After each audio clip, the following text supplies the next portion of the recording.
ये जो व्यक्ति खड़ा है, आप लोग सोचते होंगे कि तमिलनाडु प्रकरण में सबसे ज्यादा कष्ट मनीष कश्यप को होगा। यही सोचते हैं ना,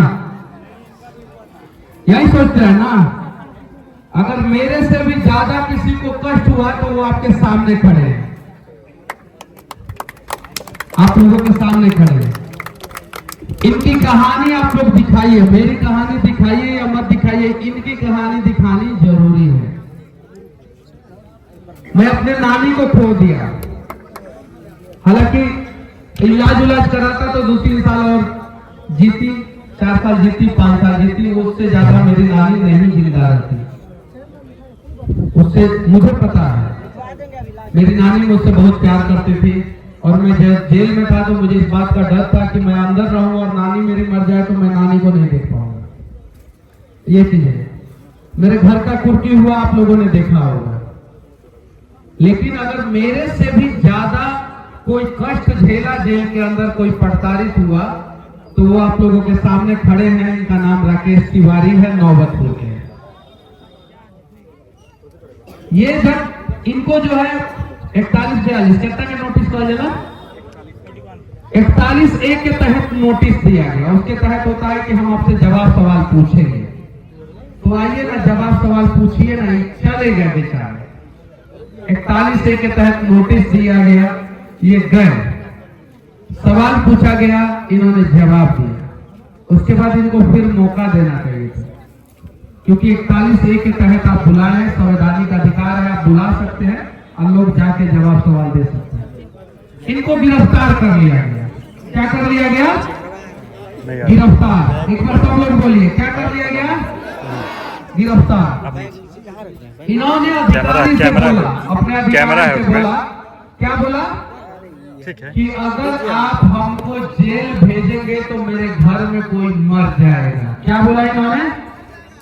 मेरे घर में कोई मर जाएगा। और इनके पिताजी मुंबई से इलाज करा के आए थे, पटना से। इनके दादाजी वेंटिलेटर पे थे और इनकी ऑक्सीजन पे, और इनकी दादी माँ थी, और ये जेल चले गए और इनकी दादी माँ मर गई, जेल चले गए, इनके दादाजी मर गए, इनके लिए मर गए। और ये वो इसलिए मर गए कि इनके दादा और दादी को पता था कि मेरा राकेशवा गलत नहीं है और सरकार ने इसके साथ अत्याचार किया है। अब बताइए इस अत्याचार का जवाब हम लोग कैसे देंगे सरकार को? क्या इनके दादा और दादी को सरकार वापस लाके देगा? और कमाल की बात यह है कि जिस केस में ये जेल गए थे, उस केस में इनको कोर्ट ने बाइज्जत बरी कर दिया। कोर्ट ने बाइज्जत बरी कर दिया। अगर ये बेल पे होते तो एक सेकंड के लिए मैं मानता कि चलो ठीक है, बेल पे है, अभी कोर्ट में, न्यायालय में अभी केस पेंडिंग है, क्या होगा क्या नहीं। कोर्ट ने क्या किया? क्या किया? बाइज्जत बरी कर दिया। कोर्ट ने कहा राकेश तुम गलत नहीं थे। अब बताइए इनके दादा और दादी को कौन वापस लेके आएगा? और ऐसे अनेकों दादा दादी, मामा मामी, काका काकी, मौसा चाचा, ना जाने कितने लोगों का बेटा बेटी, बहन भाई मर जाता है और सिस्टम और सरकार आंख खोल के देखते रहता है और उसके आंख में एक बूंद आंसू भी नहीं आता है। बताइए उन लोगों के लिए आवाज आखिर कौन उठाएगा? आप लोग बताइए, क्या आप इस इंतजार में हैं कि आपके घर में किसी की मौत हो जाए इस सिस्टम की वजह से, इस सरकार की वजह से? आप लोग इस इंतजार में हैं? बताइए क्या दोस्त था इनका?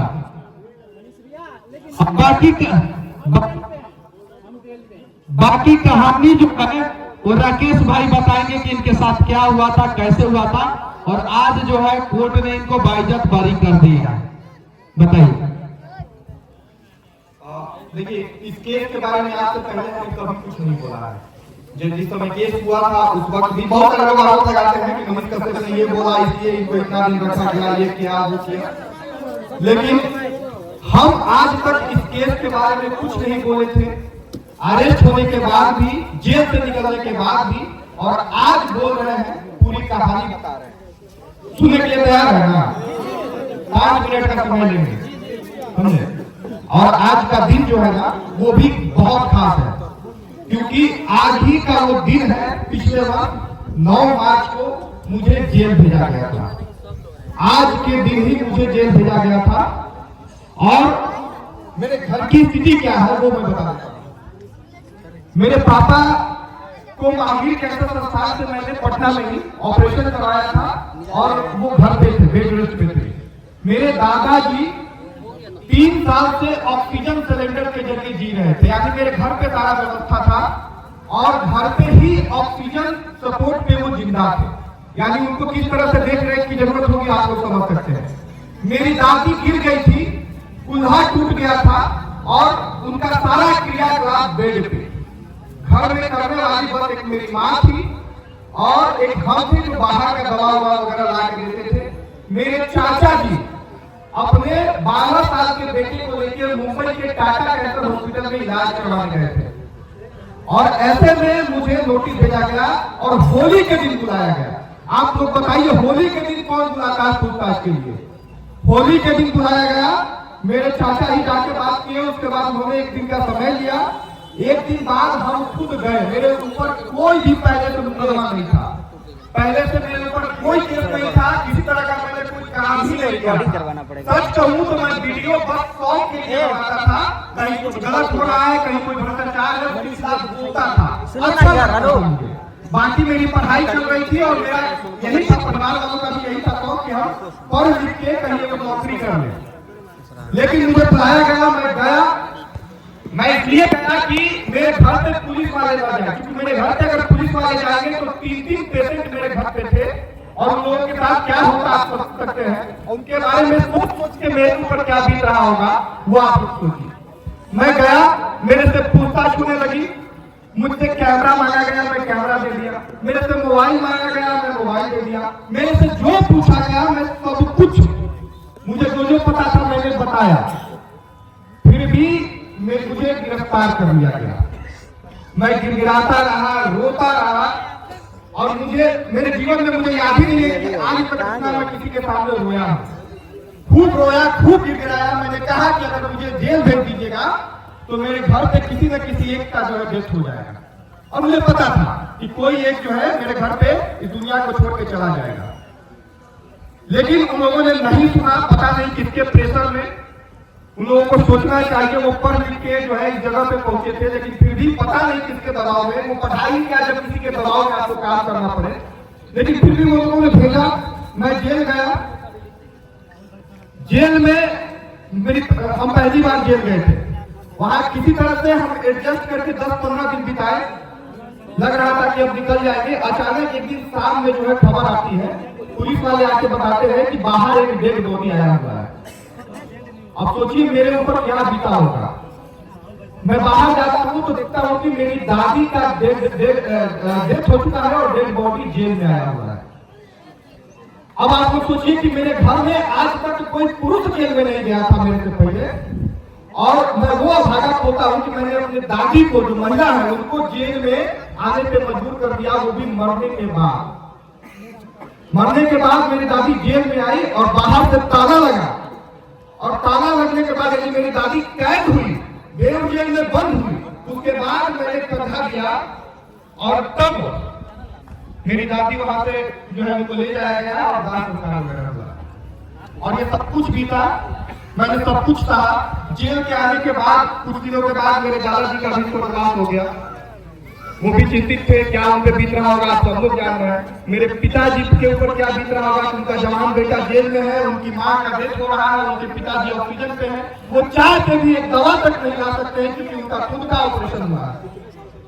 और ये तमाम मुसीबतें हमने झेला और अब जाके जेल से निकलने के बाद भी मैंने कुछ नहीं बोला। मैं इंतजार कर रहा था, वो तो एक दिन आएगा ही, मैं जान रहा हूँ कि मैं सच्चा हूँ, मैं निर्दोष हूँ, मुझे पता था।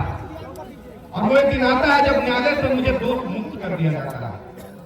अब ये मेरी कहानी है। मैं न्यायालय जिन लोगों को, भारत में जिन लोगों को न्यायालय पे भरोसा है वो बताए हम तो दोष मुक्त हो गए, लेकिन मेरे वो 70 दिन, मेरी दादी का जो निधन हुआ वो, मेरे पिताजी से जो बीता वो, मेरे घर वालों से जो बीता वो, उसका हिसाब मांगने हम किसके पास जाए? अगर हम निर्दोष हैं तो हमको अरेस्ट करने वाले वो तमाम लोगों पे केस होना चाहिए कि नहीं होना चाहिए? होना चाहिए। और पता है हम तो भाग्यशाली हैं कि हम आके अपनी कहानी आप लोगों के बीच में रख रहे हैं। मेरे जैसे कितने ऐसे राकेश होंगे ना, कितने वैसे मनीष होंगे ना, जिसकी कहानी आप लोगों तक आ भी नहीं पाती है। फर्जी मुकदमा होता है, जेल में जाता है, उसका जीवन बर्बाद होता है और वो कहीं का नहीं रहता है। अब आप लोग बताइए कि जो मेरे साथ हुआ है उसके गुनाहगार को सबके सामने लाना चाहिए कि नहीं लाना चाहिए? लाना चाहिए। हम अगर हमको न्यायालय ने दोष मुक्त कर दिया, यानी हम सही थे, तो फिर हमको जेल भेजा क्यों गया? हमको जेल भेजा क्यों गया? इस बात का जवाब कौन देगा? हम चाहते हैं कि आप लोग मेरी आवाज बने और आप लोग मेरे लिए इंसाफ मांगे, वरना आज हम हैं, कल हो सकता है आप में से कोई एक के पास एक को जेल भेज दिया जाएगा, केस कर दिया जाएगा, आपका जीवन कर दिया जाएगा। कौन कौन मेरे साथ है जरा हाथ उठा के बताएं। और ये पहली बार हमके बोले हैं, और जितने भी लोग कैमरा खुला देख, बिहार के इतने सारे यूट्यूबर अगर राकेश और मनीष के साथ खड़े हैं, तब जवाब तो उन लोगों को देना पड़ेगा, जवाब देना पड़ेगा। और किसी बिहार के युवा के साथ फिर ऐसा ना हो, फिर किसी का जीवन बर्बाद ना हो। और मेरा सपना था कि मैं एक नौकरी करके सेटल हो जाऊंगा, लेकिन अब तो हम मरते दम तक बिहार के लिए लड़ेंगे।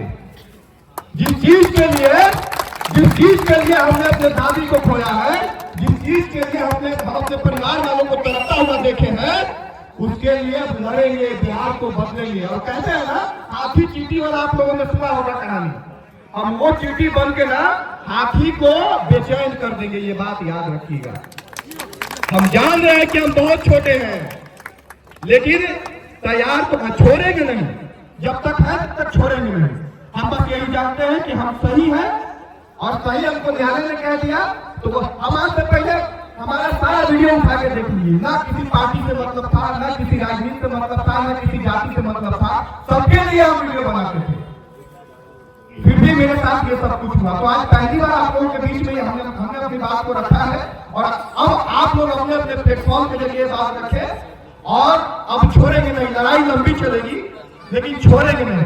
और लोग कहते हैं ना कि इसने नहीं फंसाया, उसने नहीं फंसाया, तो किसने फंसाया? किसी ने तो फंसाया ना जी, किसी ने तो फंसाया, किसी ने तो फर्जी मुकदमा दर्ज किया, तो उनको तो सामने आना पड़ेगा। बाकी जो है ये शुरुआत है, अभी बोलना शुरू किए हैं, आगे लंबा चलेगा, लड़ाई यही करेंगे। आप सब लोग का साथ चाहिए, आप सब लोग तैयार रहे, और ये लड़ाई को वहां तक लेके जाना है जहां बिहार जो है वो देश का नंबर 1 राज्य बन जाए। बिहार में जिस दिन एक भी फर्जी मुकदमा न हो, किसके लिए हमने आवाज उठाया था? बिहार के मजदूर के लिए आवाज उठाया था। मजदूर के लिए आवाज उठाना गलत है क्या? हाँ, नेताओं को पूरा लग जाता है। एक यूट्यूबर जो है, तू पैसा कमाता है तो अपने परिवार के बाद अपने पास जो पैसा बचता है, पैसा अपने हवाई चप्पल पहनने वाले को हवाई जहाज पे चढ़ाता है। ये गलत है, ये गलत है।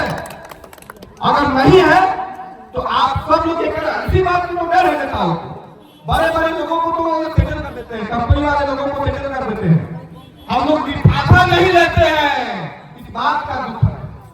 हम लोग जो है जाके उनका बात जो है, भ्रष्टाचारियों का बात जो है मानते नहीं है, भ्रष्टाचार पे चुप नहीं कर जाते, इस बात का उनको बुरा लगता है। तो बुरा लगे, उनको आदत बनाना होगा, क्योंकि हम लोग जो है तैयार है। अब इससे ज्यादा कष्ट तो हमको नहीं होगा, हम लोग तैयार हो गए। हमको तो सोचना वही लोग जो है मजबूत बना दिया, हमको तो योद्धा बना दिया। अब जो है हम रुकने वाले थोड़े हैं, लड़ेंगे, और आप सब भी हमारे साथ रहिएगा, हमको पूरा भरोसा है।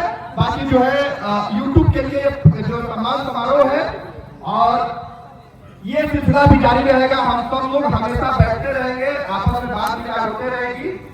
एक समय था जब यूट्यूबर करके अपमानित किया जाता था, पत्रकार नहीं कहा जाता था माइक वाले या मोबाइल वाले को, लेकिन आज हम लोगों ने मिल के ऐसा माहौल बना दिया है कि आज यूट्यूबर करने के लिए हम लोगों को गर्व है। हमको गर्व है कि हम किसी का गुलामी नहीं कर रहे हैं, हमको गर्व है कि हम किसी के नीचे नहीं काम कर रहे हैं, हमको गर्व है कि हमें कोई नेता जो है वो दबा नहीं सकता है। अगर हम ईमानदार है तो लड़ेंगे, विचार मुकदमा होगा, लेकिन उसका परिणाम ये होगा कि 1 साल के अंदर में न्यायालय के द्वारा दोष मुक्त कर दिया जाएगा, जैसे हम जो है। तो डरना नहीं है, केस मुकदमा से डरना नहीं है। केस मुकदमा फर्जी अगर कोई करेगा तो खत्म हो जाएगा। बाकी बहुत धन्यवाद कहानी सुनने के लिए, और आप सब जो है के साथ कानूनी हम करते हैं।